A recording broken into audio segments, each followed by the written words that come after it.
नमस्कार दोस्तों, गरीब तक न्यूज में आपका स्वागत है। बेहद दुखी करने वाली खबर है। गुड़गांव में 14 साल की एक किशोरी की कथित तौर पर उसके पड़ोसी ने गला रेत कर हत्या कर दी और भागने से पहले शव को अपने घर में छिपा दिया। पुलिस ने बताया कि प्रारंभिक जांच के अनुसार पड़ोस में ही रहने वाले आरोपी ने अपनी दुश्मनी का बदला लेने के लिए नाबालिग की हत्या कर दी। यह घटना सेक्टर 40 थाना एरिया इंदिरा कॉलोनी की है, जिसमें 14 साल की लड़की की बेरहमी से चाकू से गला रेत कर हत्या कर दी गई। उसके सीने व पेट में भी 5 से 6 वार किए गए। रविवार रात को पास के घर के कमरे में उसका शव मिला। जिसके कमरे में शव मिला वहां रहने वाले शख्स फरार हो गया है।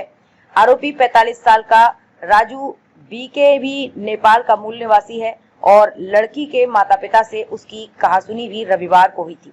यूं तो शक किया जा रहा है कि इसी रंजिश में उसने लड़की की हत्या कर दी, मगर इतनी छोटी सी रंजिश में कोई उस लड़की की हत्या क्यों करेगा? अगर कहासुनी पिता से हुई थी तो आरोपी उसकी लड़की की हत्या क्यों करेगा? ये सवाल है जिसे पुलिस को तलाश करना है।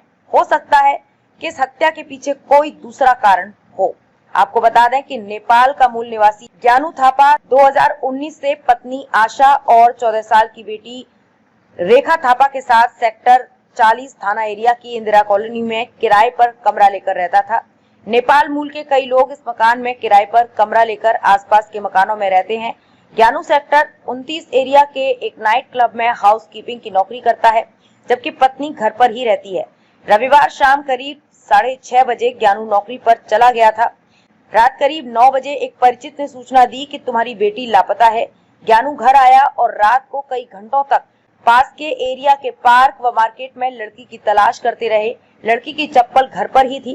पत्नी ने ज्ञानू को बताया कि बेटी शाम को कह रही थी कि बर्तन साफ करके वो सोने जा रही है।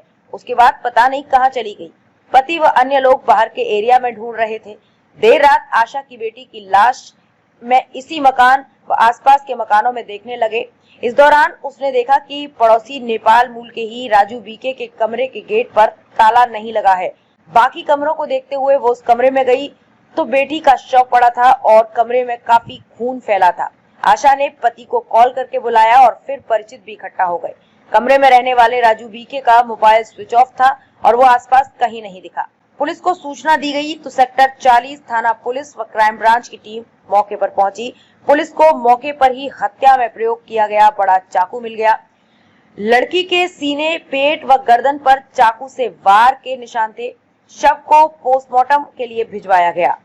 सोमवार दोपहर बाद 3 डॉक्टरों के मेडिकल बोर्ड से लड़की के शव का पोस्टमार्टम किया गया, जिसमें पता चला कि सीने व पेट में 5 से 6 बार वार किए गए, फिर गला रेत कर हत्या कर दी गई।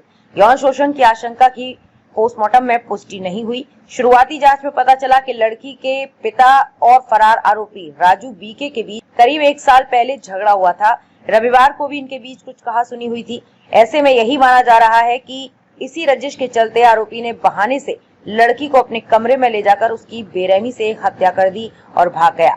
शंका आशंका के बावजूद पुलिस को कई दिशा में इन्वेस्टिगेशन करनी चाहिए, क्योंकि कहासुनी पिता से हुई थी, न कि लड़की से। ऐसे में संभव हो सकता है कि किसी अन्य ने हत्या कर केस को गुमराह करने की कोशिश की हो सकता है कि लड़की का किसी और से पर्सनल दुश्मनी हो या कोई गहरी राज लड़की को पता हो, जिससे रास्ते से हटाने के लिए किसी तीसरे ने उसकी हत्या की हो। खैर, सेक्टर 40 थाना पुलिस ने मामले में एफआईआर दर्ज कर ली है। थाना पुलिस के साथ ही क्राइम ब्रांच की टीम भी मामले में जांच कर फरार आरोपी की तलाश में जुटी है। उसके पकड़े जाने पर ही हत्या के असल कारणों का पता चल सकेगा। इस हत्या की जांच करते हुए इस बात पर भी ध्यान देना होगा कि राजू ने इसकी हत्या क्यों की होगी। क्या पिता से कहासुनी मात्र से हत्या तक बात पहुंच सकती है या कोई और बात है जिसकी जांच करनी आवश्यक है? सवाल उठता है, अगर ये हत्या राजू बीके ने नहीं की होती तो किसने किया होगा? अगर किसी तीसरे ने यह हत्या की होगी तो उसकी वजह जानना और मुख्य आरोपी को पकड़ना बहुत पेचीदा और पुलिस के लिए चैलेंजिंग काम हो जाएगा। ऐसे में इस केस के खुलासे के लिए हर एंगल से और बड़े लेवल पर जांच करने की आवश्यकता है। जब तक हर एंगल से पूछताछ और गहन जांच नहीं हो जाती, तब तक कुछ भी कह पाना मुश्किल है कि हत्या किसने की है। इसके साथ ही ये खबर आपको कैसी लगी, प्लीज कमेंट करके हमें जरूर बताएं। कृपया चैनल को सब्सक्राइब कर बेल आइकन दबाना ना भूलें। फिर मिलते हैं किसी दूसरी खबर के साथ। तब तक के लिए धन्यवाद, नमस्कार।